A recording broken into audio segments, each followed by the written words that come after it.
আসসালামু আলাইকুম। আশা করি আল্লাহর রহমতে সবাই ভালো আছেন। আলহামদুলিল্লাহ আমরাও ভালো আছি। নতুন একটা ভিডিওতে সবাইকে অনেক অনেক স্বাগতম জানাই। তো এখন হচ্ছে বিকাল 5টা বাজে আর আজকে 4 আগস্ট সোমবার। তো সকালবেলা তো তাড়াহুড়ো করে রান্না করা হয়। রাফির আব্বু গাড়ি নিয়ে বের হয়ে যাচ্ছে, কারণ ওর কারেন্ট বিল একদিকে আর একদিকে লাইসেন্স, তারপরে সাপ্তাহিক কিস্তি আর বাজার তো টুকটাক আছেই। এমনিতে বর্ষাকালে গাড়ি ভাড়া খুবই কম হয়, কারণ বর্ষাকালে এমন ঘন বর্ষায় কিন্তু কেউ সহজে বাড়ি থেকে বের হয় না খুব দরকার ছাড়া। তো যার কারণে বর্ষাকালে গাড়ি হাজার চালালেও, সারাদিন চালালেও অত বেশি ইনকাম হয় না, খুবই কম হয়। তারপরেও সেই বর্ষাকালেই চাপ বেশি টাকার। তো যার কারণে রাফির আব্বু সকাল সকাল বেরিয়ে যায়, আর আমার আর ওইভাবে ভিডিও করা হয় না তাড়াহুড়ো করতে যেয়ে। তো যাই হোক, এখন হচ্ছে বিকাল 5টা বাজে। তো আমি তখন রান্নাঘরে ছিলাম, রাতের রান্না করব, তার জন্য কাটাকুটো করছিলাম। আনাজ ঘুম পাড়াইছি দুপুরবেলা ওর। রাফি গিল প্রাইভেট পড়তে, মাত্রই এসলো। আর রাফির মক্তব বন্ধ এখন আপাতত বৃষ্টির জন্য। তো দেখেন গুড়ি গুড়ি বৃষ্টি কিন্তু এখনো পড়ছে। দেখেন সারাদিনে মানে 2 দিন মাঝখানে একটু রোদ ছিল, তো আবার আজ 2-3 দিন আবার বৃষ্টি নেমেছে। তো এই বর্ষাকালে আসলে এই বৃষ্টি এই রোদ এইভাবে করতে করতে ইনশাল্লাহ এক সময় আবার শীতকাল চলে আসবে। তো আমাদের এই যে উঠানের অবস্থা, ওই যে টালির যে রান্নাঘর দেখছেন ওইটা পাশের বাড়ির, আর এটা হচ্ছে আমাদের এই যে কচু গাছের সামনে ভেঙে গেছে। তো রাফি দাদি এখন বর্তমান বারান্দায় রান্না করছে। বিকালবেলা রান্না করব। দুপুরবেলা সকালের খাওয়া আমরা মনে হয় 10টার দিকে খাইছি, যার কারণে দুপুরবেলা আনাজ রাফি আমরা কেউই খাইনি। তো এখন হচ্ছে রুটি আছে ফ্রিজে বানানো, তো ওই রুটিটা বের করব, করে রুটিটা সেঁকবো আর 1 পোয়া দুধ জাল দেবো, দিয়ে আনাজ আর রাফির দেবো আর আমি খাবো। আর রাতের জন্য ভাত তরকারি রান্না করব।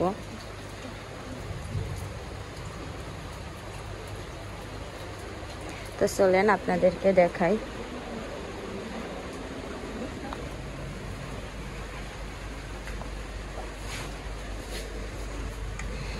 দেখেন কি সুন্দর মাছ আমাদের জালে হয়েছে কালকে, এইটুকুই পেয়েছে।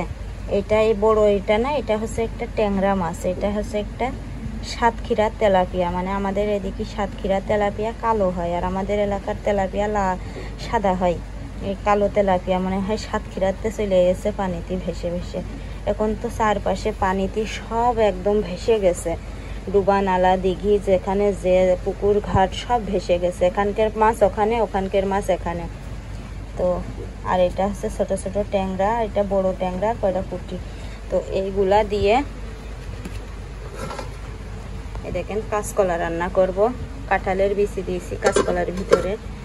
আর এই যে 4 পিস মাছ দেখছেন না, এটা হচ্ছে লবণ মাখায় রাখিছি। এটা ভাজবো, ভেজে একদম কাটা ছাড়াই ফেলবো, মানে একটা কাটাও থাকবে না। সেই কাটা ছাড়া সেই বাইসে রাখা মাছ, কাঁচামরিচ, পেঁয়াজ, কাঁচামরিচ, কাঁচা পেঁয়াজ আর সরিষার তেল দিয়ে ভর্তা মাখাবো, খুব মজা লাগে। আনাজ আর রাফিও খাতে পারে ওইভাবে ভর্তা করলে।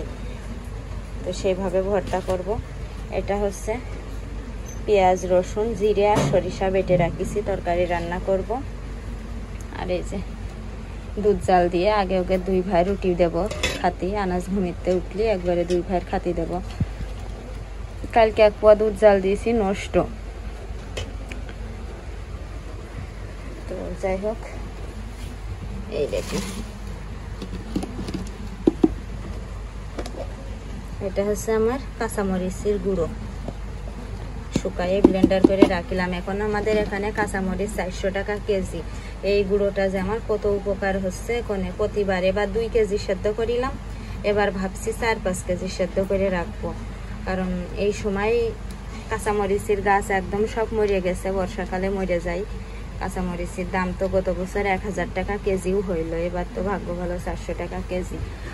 আর আমাদের এখানে ধান টান সব ডুবে গেছে, শুধু আমাদের এখানে না, সারা বাংলাদেশেই। কারণ সব থেকে উঁচু জেলা কিন্তু আমাদের এই ঝিনাইদহ জেলা, ঝিনাইদহ, যশোর, কুষ্টিয়া, চুয়াডাঙ্গা এগুলা।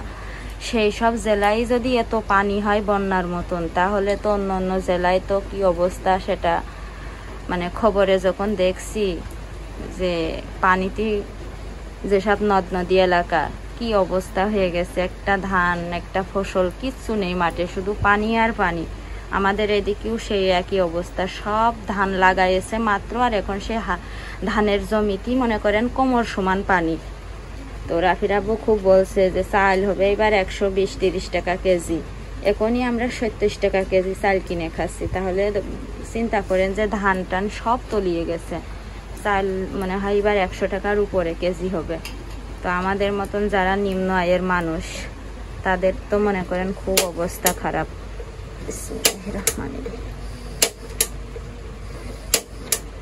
আমার এই চুলাটা কিন্তু আগে অটো ছিল, দেখেন এখানে অটো আর হতে চাই না।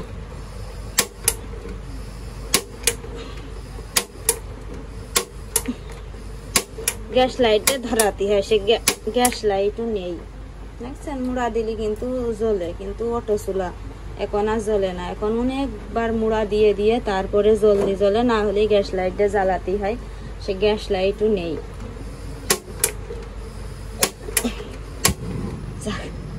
জ্বলেছে, গাছ শক্তি দিই খালি আর বিসমিল্লা বিসমিল্লা করি শুধু। তো প্রথমে আমি এই যে দেখেন এই ডালগুলো ভেজে রাখবো, এই ডালগুলো দিয়ে কালকে সকালবেলা রাফির মাদ্রাসা আছে, খিচুড়ি রান্না করব। তো এখন ভেজে রেখে দেবো রেডি করে, না হলে সকালবেলা তাড়াহুড়ো করে আসলে হয় না। আজকে রাফির মাদ্রাসায় নিয়ে যায়নি বৃষ্টির জন্য। প্রথমে ডালগুলো আগে ভেজে রাখবো। এই হচ্ছে মাসকলাইয়ের ডাল।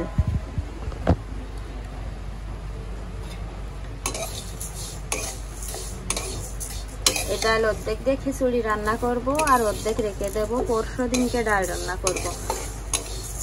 মাসকলাইয়ের ডাল আর আলু ভাজি করব পরশু দিন।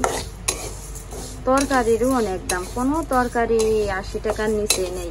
আমি ভাবছি যারা ঢাকায় আছে, বড় বড় শহরে থাকে যারা, তারা কিভাবে কি কিনে খাচ্ছে। আমাদের এখানে এই গ্রামে তাই 80 টাকা কেজি তরকারি, সব তরকারি 80 টাকার নিচেই নেই কোনো তরকারি উপরে ছাড়া।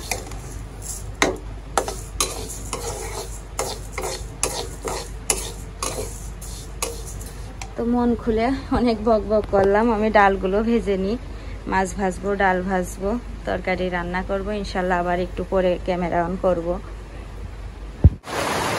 দেখেন আমি রান্না করছি আর কি বৃষ্টি নামানে মেসে একদম অন্ধকার হয়ে গেছে, মনে হচ্ছে রাত, এত বৃষ্টি পড়ছে। আরে আল্লাহ,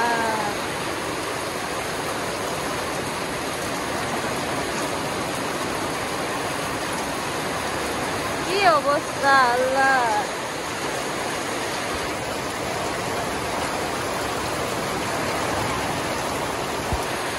কারেন্টও নেই, দেখেন কারেন্টও চলে গেছে। তো আমি চুলার তরকারি, কারেন্টও চলে গেছে।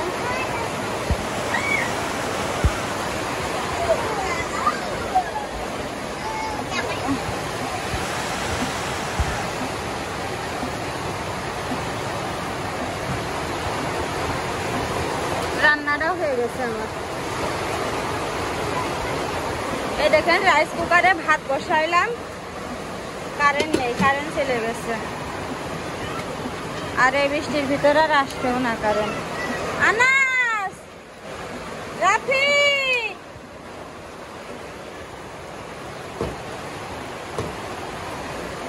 এখানে ভাতগুলো আমার ওই পাতিলি বসাতেই হবে।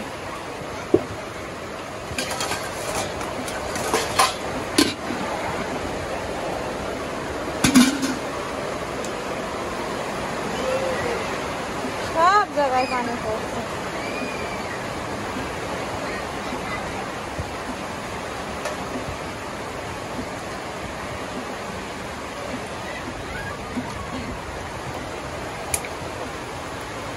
তরকারি হয়ে গেছে।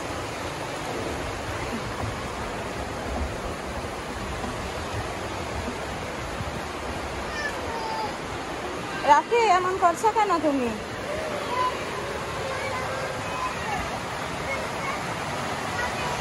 মেরেছে ভাইয়ার, মেরেছে কেন? তো দেখেন এখন হচ্ছে রাত 11টা বাজে, আর সেই সন্ধ্যার সময় কারেন্ট চলে গেছে মাগরিবের আজানেরও অনেকক্ষণ আগে। সেই কারেন্ট মনে হয় কিছুক্ষণ আগে আসলো।